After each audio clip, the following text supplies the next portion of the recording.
Woke up in the morning, check the charts like it's a habit. Bitcoin hitting numbers got me feeling like a magnet. Ethereum's on fire, gas fees through the roof. DeFi got me yielded, I'm stacking up the proof. Crypto bulls, we rising up, never gonna fall. Crypto bulls, stacking up, answering the call. Hello everyone, welcome to crypto bulls. आप सबका स्वागत है मेरे YouTube channel में and it's time for the crypto news.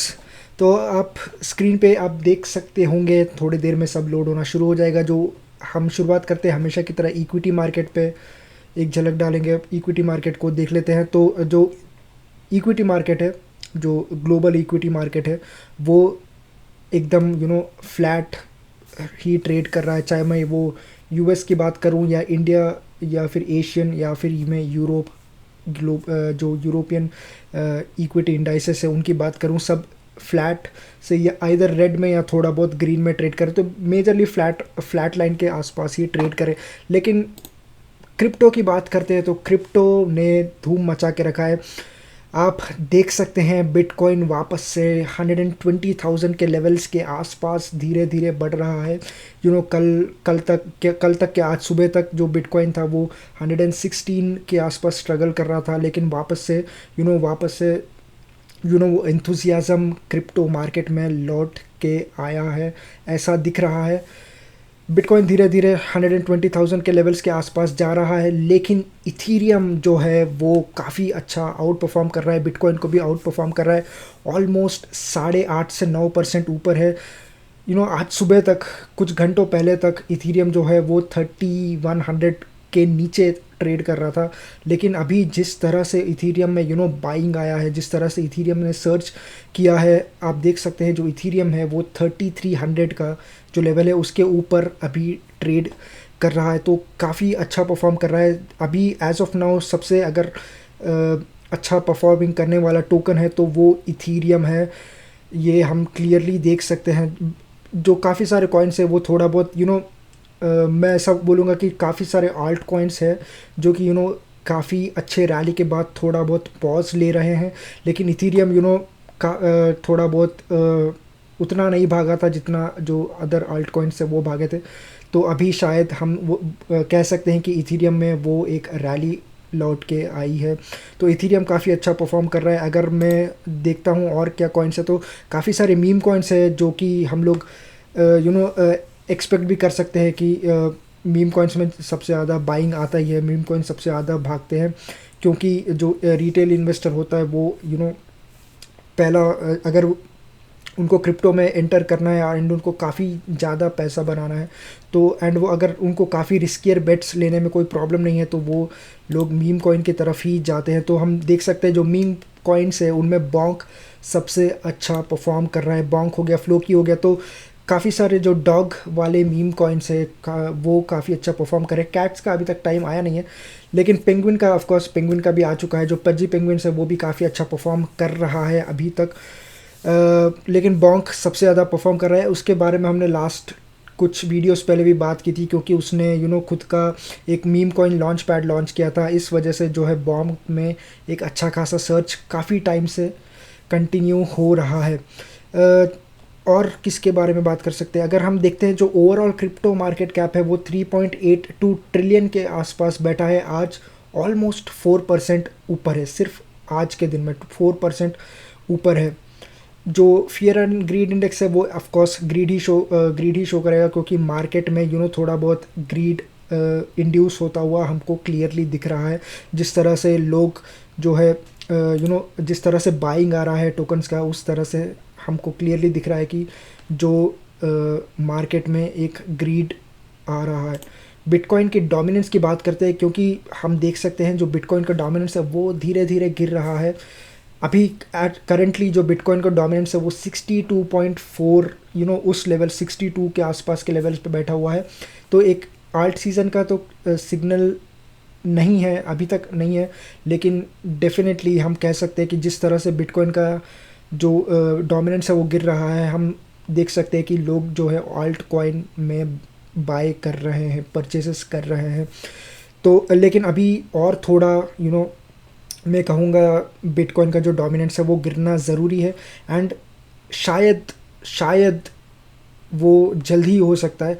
अगले कुछ हफ्तों में, कुछ महीनों के अंदर हम देख सकते हैं कि वो जो आल्ट सीज़न की जो हम बात करते हैं, शायद वो फाइनली हमको दिखे। तो कुछ हफ्तों की बात है। एक और काफ़ी पॉजिटिव न्यूज़ आज निकल के आई है, यूएस कांग्रेस, यूएस लेजिस्लेचर की तरफ से। उसके बारे में भी हम बात करेंगे, लेकिन सबसे पहले अब हम बात कर लेते हैं इम्पॉर्टेंट न्यूज़, जो कि आज के दिन के कुछ इम्पॉर्टेंट न्यूज़ जो कि आपके साथ मैं शेयर करना चाहता हूँ। तो पहला न्यूज़ आर्टिकल जो है वो है बिटकॉइन एंड इथीरियम ईटीएफ के ऊपर। तो एक नया अचीवमेंट बिटकॉइन एंड इथीरियम के ईटीएफ ने एक माइलस्टोन कहूँगा उन्होंने अचीव किया है कि जब अप्रैल 2025 में, यानी 2 से ढाई महीने के अंदर सिर्फ 2 से ढाई महीने के अंदर बिटकॉइन के ईटीएफ में $20 बिलियन का इन्फ्लोस आया है। तो आप सोच नहीं सकते, मतलब जस्ट इमेजिन कितना बड़ा अमाउंट है। $20 बिलियन जो है सिर्फ 2 से ढाई महीने के अंदर बिटकॉइन के ईटीएफ में आया है। एंड जो सबसे जो अभी एज ऑफ नाउ जो क्रिप्टो ईटीएफ्स है, इस पे मतलब क्रिप्टो ईटीएफ्स में मैं जब कहता हूँ तो बिटकॉइन एंड इथीरियम के ईटीएफ्स, तो वो टॉप परफॉर्मिंग एसेट क्लास है एज ऑफ नाउ, क्योंकि सबसे ज़्यादा पैसा इन एसेट्स में ही आया है। दूसरा कोई भी स्टॉक्स, दूसरा कोई भी ईटीएफ, दूसरा कोई भी कमोडिटी नहीं है जो कि इतना अच्छा अटेंशन, इतना अच्छा इन्फ्लोस अट्रैक्ट किया है। तो इसका मेजर रीज़न तो वही है कि जो बड़े बड़े इंस्टीट्यूशनल इन्वेस्टर्स है, जैसे हेज फंड्स हो गए, एसेट मैनेजर्स हो गए, फाइनेंशियल फर्म्स हो गए, वो कंटिन्यूसली बिटकॉइन ईटीएफ में परचेसेस कर रहे हैं। क्योंकि मेजरली हम देख सकते हैं ज़्यादा अमाउंट जो है बिटकॉइन के ईटीएफ में आ रहा है। ऐसा नहीं है कि इथीरियम के ईटीएफ में कुछ कम अमाउंट आ रहा है, उसमें भी अच्छा खासा अमाउंट ही आ रहा है। एंड धीरे धीरे जो है रिटेल इन्वेस्टर्स का भी इंटरेस्ट क्रिप्टो की तरफ आ रहा है, ये भी काफ़ी इंपॉर्टेंट है। अगर मैं बिटकॉइन की ईटीएफ की बात करता हूँ तो जनवरी 2024, यानी करीब 1.5 साल के अंदर टोटल $53 बिलियन जो है बिटकॉइन के ईटीएफ के अंदर आया है। तो ये एक काफ़ी बड़ा नंबर है, तो विच इज़ एब्सोल्युटली क्रेजी।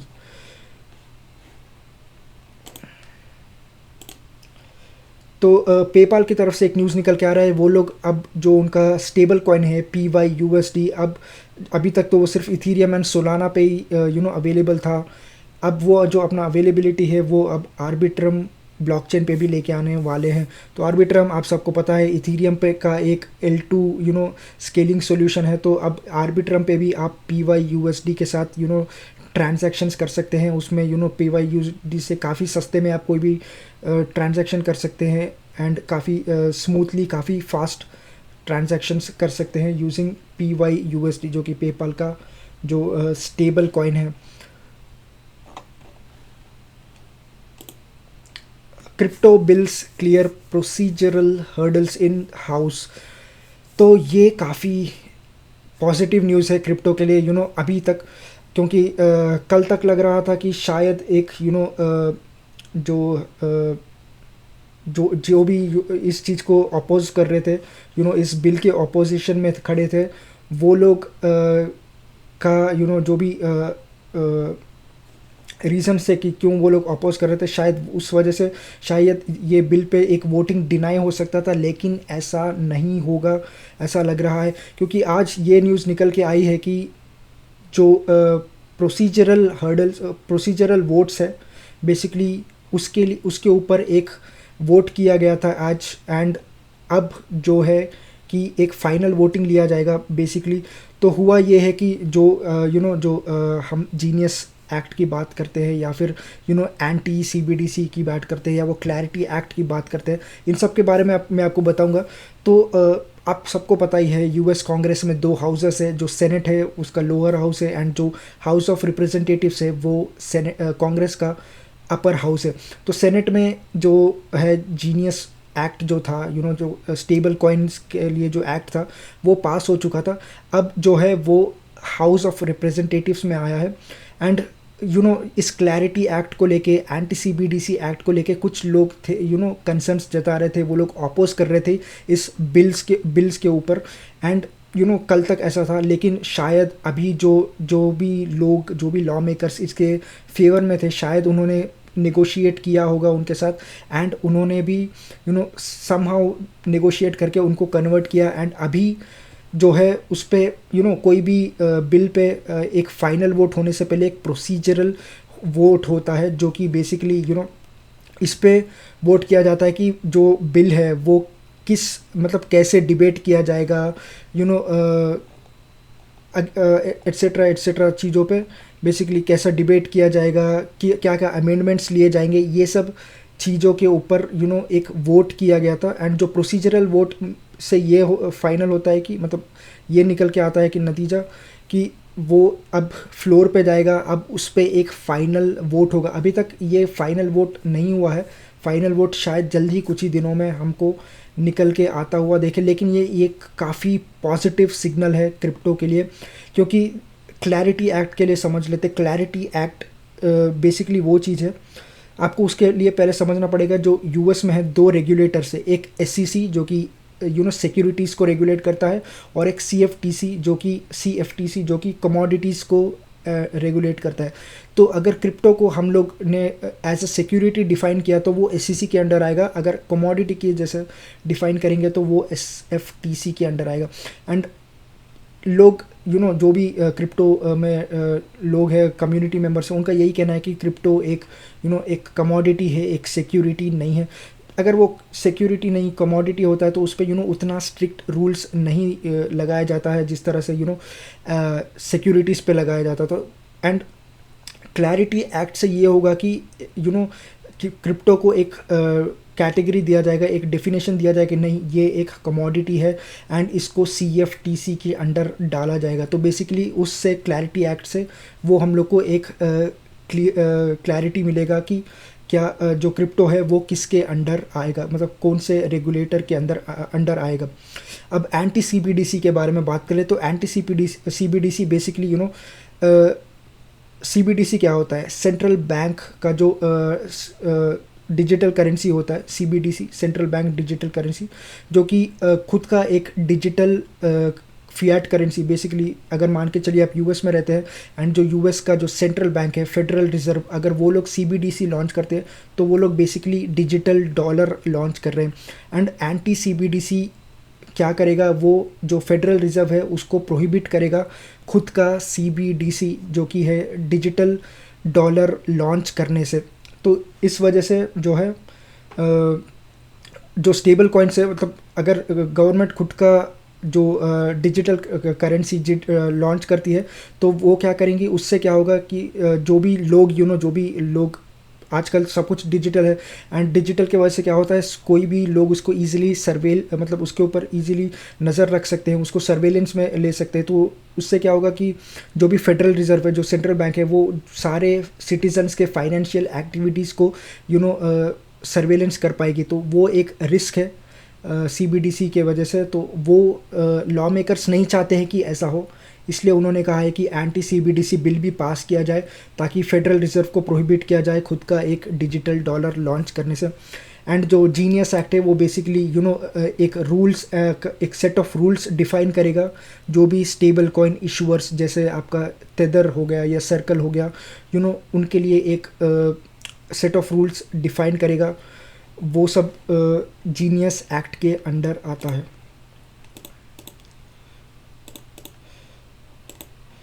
अगला है शिबा इनू। काफ़ी दिनों के बाद हम शिबा इनू के बारे में बात कर रहे हैं।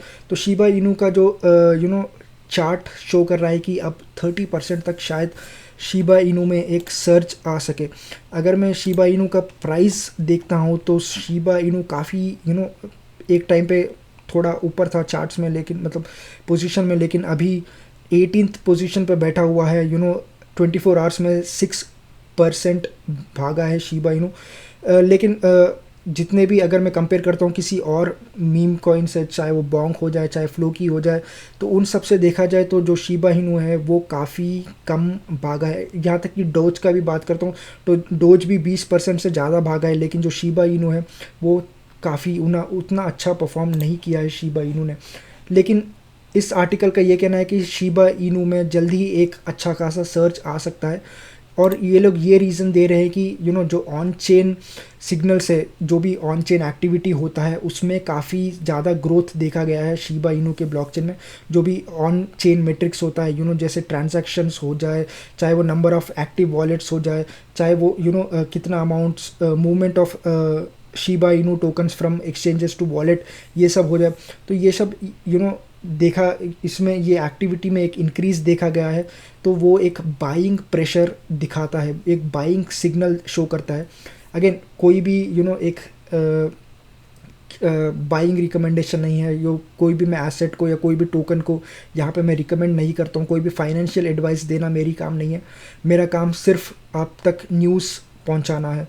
तो आप देख सकते हैं ये एक रीज़न है। दूसरा रीज़न ये है कि जो सोशल मीडिया बज़ है शिबा इनू को लेके, वो भी उसमें भी काफ़ी अच्छा ग्रोथ देखा गया। तो काफ़ी, इसका ये मतलब है कि काफ़ी सारे लोग सोशल मीडिया हैंडल्स पे, चाहे वो एक्स हो जाए, चाहे वो आपका रेडिट हो जाए, चाहे आपका इंस्टा या कोई भी कोई भी सोशल मीडिया प्लेटफॉर्म हो जाए, उन पे एक शिबा इनू की काफ़ी बातचीत हो रही है।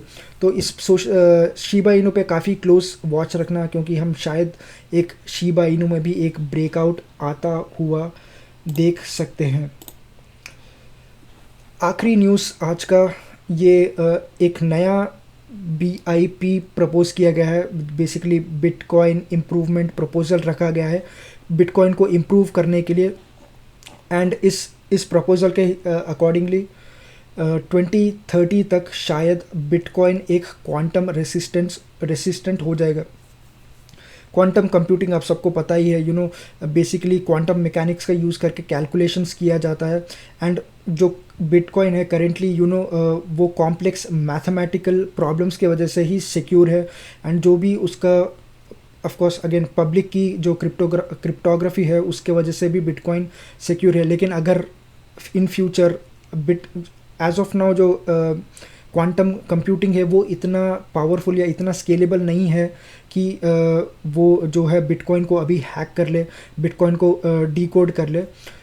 लेकिन शायद फ्यूचर में धीरे जिस तरह से क्वांटम कंप्यूटिंग बढ़ रहा है, फ्यूचर में ऐसा हो सकता है कि बिटकॉइन का भी कोड जो है वो क्वांटम कंप्यूटिंग ब्रेक कर ले।